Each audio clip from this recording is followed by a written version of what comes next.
सुप्रभात बच्चों। जैसा कि हमने संज्ञा पाठ पढ़ा था, आज हम पढ़ेंगे सर्वनाम। तो बेटा सबसे पहले सर्वनाम का अर्थ क्या होता है? सर्वनाम का अर्थ होता है सबका नाम। सर्वनाम शब्द का प्रयोग स्थान संज्ञा के स्थान पर किया जाता है। भाषा में बार बार संज्ञा शब्द की पुनरुक्ति भाषा के सौंदर्य को नष्ट कर देती है, जिससे वाक्य प्रभावहीन तथा अटपटे लगते हैं। तो इसलिए हम क्या करते हैं, उसकी जगह पे हम सर्वनाम का प्रयोग करते हैं। अब बार बार जब हम संज्ञा का प्रयोग करेंगे तो वह वाक्य क्या लगेगा, हमें अटपटा लगेगा। जैसे मयंक ने मयंक के पिताजी से कहा कि मयंक के लिए नई साइकिल खरीदनी है। तो अब यहाँ पे बार बार हम संज्ञा शब्द मयंक का प्रयोग कर रहे हैं, जिससे कि हमारी भाषा क्या लग रही है, अटपटी और बेतुकी लग रही है। तो इन सब से बचने के लिए हम सर्वनाम का प्रयोग करते हैं। तो अब हम इसे संज्ञा के स्थान पर सर्वनाम का प्रयोग करके इस वाक्य को बनाएंगे। तो मयंक ने अपने पिताजी से कहा कि उसे अपने लिए नई साइकिल खरीदनी है। अब इस वाक्य में मयंक के स्थान पर अपने उसे आदि शब्दों का प्रयोग किया गया है, जिससे क्या होता है, भाषा का सौंदर्य बढ़ गया है। तो संज्ञा के स्थान पर सर्वनाम का प्रयोग करने से भाषा का सौंदर्य बढ़ जाता है और भाषा रुचिपूर्ण लगती है, सरल लगती है, हमें अच्छी लगती है। तो बेटा अब सबसे पहले है सर्वनाम। अब सर्वनाम किसे कहते हैं? तो संज्ञा के स्थान पर प्रयुक्त होने वाले शब्द सर्वनाम कहलाते हैं। अर्थात जिन शब्दों का प्रयोग हम संज्ञा के स्थान पर करते हैं उन्हें सर्वनाम कहते हैं। जैसे मैं, हम, वे, कुछ, कौन, तुम, ए, जो, सो, स्वयं, खुद इत्यादि। तो अब बेटा सर्वनाम के भेद। अब सर्वनाम के बेटा कितने भेद होते हैं? तो सर्वनाम के 6 भेद होते हैं। पहला है पुरुषवाचक सर्वनाम, दूसरा है निश्चयवाचक सर्वनाम, तीसरा अनिश्चयवाचक सर्वनाम, चौथा संबंधवाचक सर्वनाम, पांचवा प्रश्नवाचक सर्वनाम और छठा है निजवाचक सर्वनाम। अब बेटा इन 6 के 6 भेदों को याद करने के लिए मैं आपको एक परिभाषा बताती हूँ, जिससे कि आपको ये 6 के 6 भेद बड़ी आसानी से याद हो जाएंगे। तो परिभाषा क्या है? किसी पुरुष से पक्का निश्चय या अनिश्चय करके निज के संबंध में प्रश्न करो। किसी पुरुष से पक्का निश्चय या अनिश्चय करके निज के संबंध में प्रश्न करो। पुरुष पुरुषवाचक, निश्चय निश्चयवाचक, अनिश्चय अनिश्चयवाचक, निज निजवाचक, संबंध संबंधवाचक और प्रश्न प्रश्नवाचक। तो इस परिभाषा में हमारे 6 के 6 भेद आ गए हैं। तो इस परिभाषा से हम सर्वनाम के भेदों को आसानी से याद कर सकते हैं। अब पहला भेद है पुरुषवाचक सर्वनाम। अब पुरुषवाचक सर्वनाम किसे कहते हैं? तो बोलने वाले, सुनने वाले अथवा किसी तीसरे व्यक्ति के लिए प्रयोग होने वाले सर्वनामों को पुरुषवाचक सर्वनाम कहते हैं। जैसे मैं, तुम, वे आदि। अब पुरुषवाचक सर्वनाम के कितने भेद होते हैं? 3। यानी पुरुषवाचक सर्वनाम के 3 भेद होते हैं।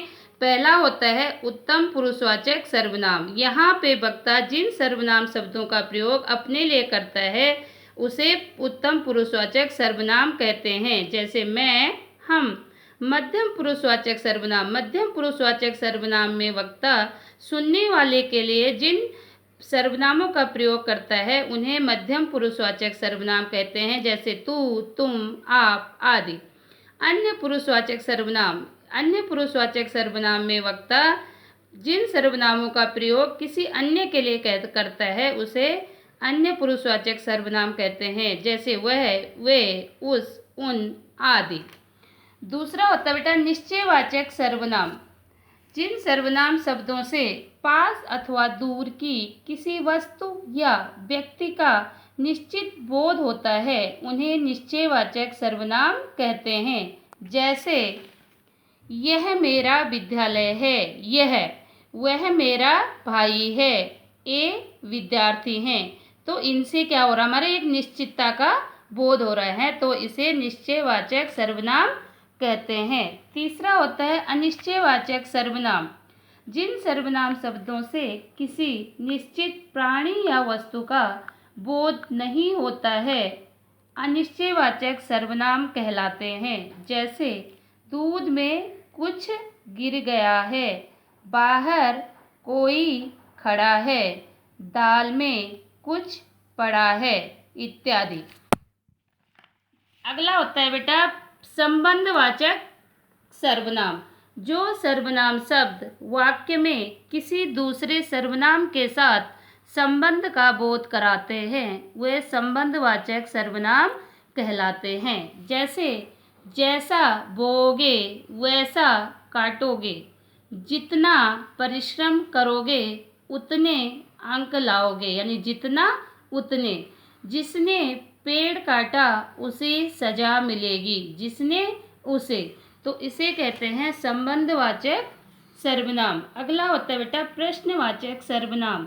जो सर्वनाम किसी प्राणी या वस्तु के विषय में प्रश्न पूछने के लिए प्रयोग किए जाते हैं, वे प्रश्नवाचक सर्वनाम कहलाते हैं। जैसे अंदर कौन बैठा है, तुम कल कहाँ गए थे, आप खाने के लिए क्या लाए हो, आदि।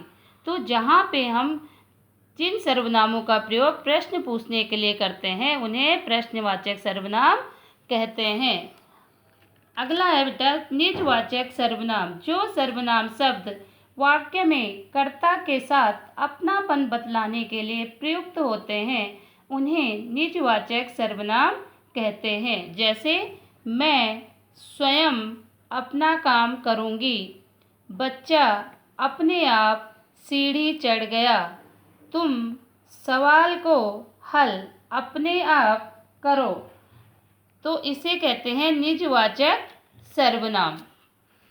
तो बेटा हमने क्या पढ़ा, सर्वनाम। सर्वनाम किसे कहते हैं, संज्ञा के स्थान पर प्रयोग होने वाले शब्दों को सर्वनाम कहते हैं। सर्वनाम के 6 भेद होते हैं, पुरुषवाचक, निश्चयवाचक, अनिश्चयवाचक, संबंधवाचक, प्रश्नवाचक और निजवाचक। पुरुषवाचक, जहाँ पे वक्ता जिन सर्वनामों का प्रयोग बोलने वाले, सुनने वाले अथवा किसी तीसरे के लिए करता है, उसे पुरुषवाचक सर्वनाम कहते हैं। निश्चयवाचक सर्वनाम, जिस सर्वनाम शब्दों को पास अथवा दूर की किसी वस्तु या व्यक्ति का निश्चय बोध होता है, उसे निश्चयवाचक सर्वनाम कहते हैं। अनिश्चयवाचक, जिन सर्वनाम शब्दों से किसी निश्चित प्राणी या वस्तु का बोध नहीं होता है, उन्हें अनिश्चयवाचक सर्वनाम कहते हैं। संबंधवाचक, जिन सर्वनाम शब्द वाक्य में किसी दूसरे सर्वनाम के साथ संबंध का बोध कराते हैं, वे संबंधवाचक सर्वनाम कहलाते हैं। प्रश्नवाचक सर्वनाम, जो सर्वनाम किसी प्राणी अथवा वस्तु के विषय में प्रश्न पूछने के लिए प्रयोग किए जाते हैं, वे प्रश्नवाचक सर्वनाम कहलाते हैं। और निजवाचक सर्वनाम, जिन सर्वनाम शब्द से वाक्य में कर्ता के साथ अपनापन बतलाने के लिए प्रयुक्त होते हैं, उन्हें निजवाचक सर्वनाम कहते हैं। तो बेटा आशा करती हूँ कि आपके यह अच्छे से समझ आया होगा। आप पाठ को पढ़ें और इसे समझें। धन्यवाद।